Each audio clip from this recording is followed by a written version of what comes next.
the 2nd of December 1988, Honorable Benazir Bhutto, the dynamic leader of Pakistan's political opposition, was sworn in as Prime Minister of the Islamic Republic of Pakistan in a simple ceremony in the federal capital of Islamabad. As the vocal heir to the political legacy of her late father, he emerged as the first woman to head the government of an Islamic state. Despite her relative youth, her assumption of power followed 11 years of intense political struggle. The turning point was the general elections of November 1688, in which her party won a convincing victory, showing significant strength in each of Pakistan's 4 provinces and restored democracy to the nation. Needless to say, we are honored to have her on the show with us today. Over now to a reception organized by Universal Speakers International and co-sponsored by Canadian Airlines. Over to the reception. Ladies and gentlemen, I come to your country at a critical time for the world, for Islam, and for my own country, the Islamic Republic of Pakistan. The world stands tragically at war. Our thoughts and our prayers extend to the restoration of peace in the Persian Gulf. And our thoughts and our prayers also extend to the restoration of true democracy and human rights in Pakistan. For me and for my country, this is not the end of a journey, but only a moment of our long odyssey towards freedom and towards the rule of law. That was the former Prime Minister of Pakistan, Honorable Benazir Bhutto, who was sworn in as Prime Minister of the Islamic Republic in 1988. In the decade of struggle leading to the elections, she was arrested over 9 times, it is said, and was imprisoned or placed under detention for over 5.5 years. However, she continued to mobilize and to guide the opposition, even from her prison cell, they say, thus transforming her party into an effective political platform. Here she is now to talk about some of the accomplishments of her government. Over to Honorable Benazir Bhutto. We modified Pakistan's textile agreement with the United States, which helped Pakistani manufacturers increase cotton exports to the world. And simultaneously, we addressed our nation's long-neglected social needs. Let one proud page proclaim that in the 20 months of our government, not a single political prisoner was jailed, no labor or student union banned, not one word censored.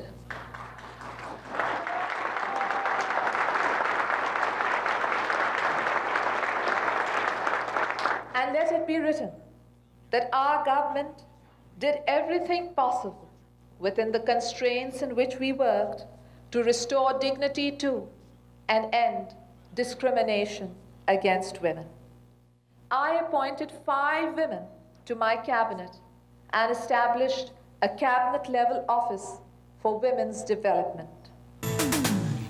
Honorable Benazir Bhutto, the former Prime Minister of Pakistan, was born in Karachi and educated at Radcliffe College and Lady Margaret Hall, Oxford. While at Oxford, she became the first non-British woman to be elected president of the Oxford Union, the university's prestigious debating team, thus following a list of important international leaders who achieved this distinction during their student days. And in 1977, she also completed Oxford's diploma course in international law and diplomacy, and then she returned to Pakistan. We now join Chandrasekhar and Honorable Benazir Bhutto. When a military government has to be changed and democracy comes in for the first time, what were the biggest challenges that faced you? The paralysis of civilian institutions. They're simply not used to taking any initiative on their own because the umbrella of the military rule was so large that it didn't permit the growth of initiative in the civil institutions. The second biggest problem was facing a deterioration in the infrastructure. For instance, judges didn't have courtrooms to sit in, police didn't have any housing, roads were in bad conditions. The third difficulty one faced was the huge budget deficit, the debt, and that made resources scarce and expectations amongst people very high in the government. So these were the three difficulties that I feel most countries with a military dictatorship encounter when they return to democracy. You were the first female leader of an Islamic nation in the world. Being a woman, what was the biggest handicap that you felt you had in terms of taking power as soon as you became Prime Minister of Pakistan? Well, I think as far as the people of the country were concerned, they supported me, and they didn't look upon me as a woman, but as a person, as somebody who embodied certain ideas, certain way of life. But as far as the fundamentalists were concerned, for them this was such an outrage that a woman had been elected, and they tried to incite public opinion against me. It went to some bizarre lengths, with one false letter being circulated about a man who dreamt that the Prophet came to him with tears of blood in his eyes, and when he said, "Oh, my Prophet, why are you crying?" he said, "Because a woman has been elected in Pakistan." This was a leaflet that was spread. So I was made the target by fundamentalist groups and by elite groups, but it didn't seem to matter to me so much because I had the support not only of the Pakistani people, but indeed wherever I traveled in the Muslim world, I felt it wasn't my personal success, but the success of an idea that a Muslim woman could take her own place in the world, could succeed, could be a mother, look after a child, and yet look after work also. It's very interesting. Of course, the most important thing in the minds of people all around the world right now is the crisis in Gulf. If you were the Prime Minister of Pakistan today, what would your stand be? Pakistan would support the territorial integrity of Saudi Arabia. It would support attempts to free Kuwait and restore its national sovereignty.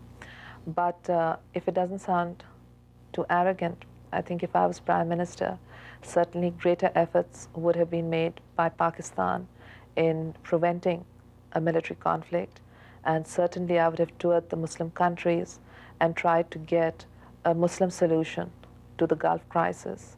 I think it was the failure of the Muslim solution or the Arab solution which ultimately culminated in the military conflict. There's been conflict, unfortunately, between India and Pakistan over Kashmir. What is the lesson do you feel that the current prime ministers of both these countries, what do you think that they should learn from observing the incidents now in the Gulf? That the UN can serve as a valuable forum, and is tension worth occupying a place? Because I think that unless the Kashmir dispute is resolved, India and Pakistan will continue to be torn apart by conflict. The former Prime Minister of India and I made many steps towards peace in our region. We even signed a non-attack on each other's nuclear facilities, expanded trade links, had frequent meetings at the defense level, foreign secretaries level, cultural level. But all of that went awry as soon as the situation erupted in Kashmir. I also feel that as a consequence of this tension, we have an arms race that we can ill afford, and now we have the threat of a nuclear arms race. And as someone committed to nuclear non-proliferation, I believe it's very important for countries like Canada and the United States to take an initiative in resolving the dispute between India and Pakistan on the basis of the UN resolutions pertaining to Kashmir, and also in bringing about a regional understanding on the nuclear issue. I've always found Prime Minister Brian Mulroney very compassionate on third world issues. He's very knowledgeable on them, and that's why I think that this is an area where Canada could also play a role. How much was your knowledge of the West, for instance, because of your own experience? You're an Oxford graduate yourself, and you've been seen as being very versatile, extremely bright in terms of communication skills. In spite of all these things, when you took over as Prime Minister, Prime Minister's office, You still face some formidable tasks. How would you handle them differently now if you had the same scope compared to what happened about a year and a half ago? One, be more sensitive to military-civil relations. I think that we could have perhaps handled things a little bit differently over there. Number two, you said that I was articulate in communications, but I think the biggest failure of our government was its inability to put across its achievements and the ability of the opposition to spread disinformation and slander against the government. We just couldn't cope with it. We'd introduced a free press, and these horrendous advertisements were taken out. It was even alleged that my husband had bought the BCCI bank. He should have been on the cover of Fortune 500 with that acquisition. So we were just unable to counter the personal slander, and I think that hurt us. It hurt us in the country, and it hurt us abroad. So communication skills should be better. And number three, I'd like to see some kind of judicial forums which can investigate slander so that the people can know the facts. The libel laws in countries like Pakistan are outdated, and the people have a right to know whether government is doing something good or not. And so I think that a new kind of judicial mechanism to make inquiries would be worthwhile. You know, in the Western world, it's usually the Hollywood stars who are vulnerable to such slander, but it looks like even politicians are very highly exposed to this. I think because my husband and I were young, there were such horrendous stories. I just can't tell you. It wasn't like, I've never seen any political personality covered in this way. The opposition went so far as to allege that my husband had a first unknown wife. They said my father-in-law had got married again. They said my husband beat me. And my husband turned around and said, why don't they say I beat him because I'm such a strong woman? So we were really, we just didn't know how to counter. And then they said that he's acquired BCCI and all sorts of far-fetched institutions. We just didn't know how to counter it. Can democracy really be effective in Pakistan? Democracy must be the key to development. I don't look upon democracy as the end of a journey. For me, it's the beginning of a new odyssey. And that is development, which is why during the PPP government, I focused on issues of special concern, such as increasing educational expenditure, health expenditure, trying to revamp our entire population welfare program. We focused on women's rights, set up a women's bank so that working women could get credit facilities for setting up their own businesses. We tried to end the prejudice against the minorities. And I think that these are the issues that one should address. On August 7th, the day before our government was dismissed, the National Assembly was to pass legislation on the seizure of the assets of drug barons. So I really feel that this arms race that we have in the subcontinent is most unfortunate, and the tensions between India and Pakistan spill over into Sri Lanka, they spill over into Bangladesh. And because of these tensions between us, I think that we try to heighten ethnic divisions in each other's countries. And so we're being torn apart by ethnic strife. So for cohesive cultures in each of our separate countries, it's important for us to redress the basic differences between us.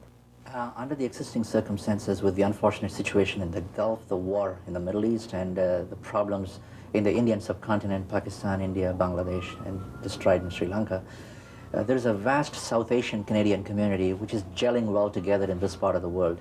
And it's a community, it's a population here which comprises of people from India, Pakistan, Bangladesh, East Africa, South Africa, West Indies, Guyana, and the Caribbean, of Asian origin, with their roots back in India and Pakistan, but they could be third or fourth generation here. So there's a great amount of cohesion that's taken place already here. When problems occur in that part of the world, it does create some very underlying tensions. What kind of advice would you give for the community? I would say never think on ethnic lines, because I've seen that ethnic politics can be poisonous, they can be dangerous. I would always say to battle against one's own narrower affiliations, to rise above and look at issues, and to support issues, irrespective of which country they emanate from, which are just. Ms. Bhutto, it's been a pleasure having you on the program. One last word just before you leave. Anything pleasant that you can tell us from the time you landed here in Canada, something that made you laugh? Something that made me laugh, I laugh very rarely.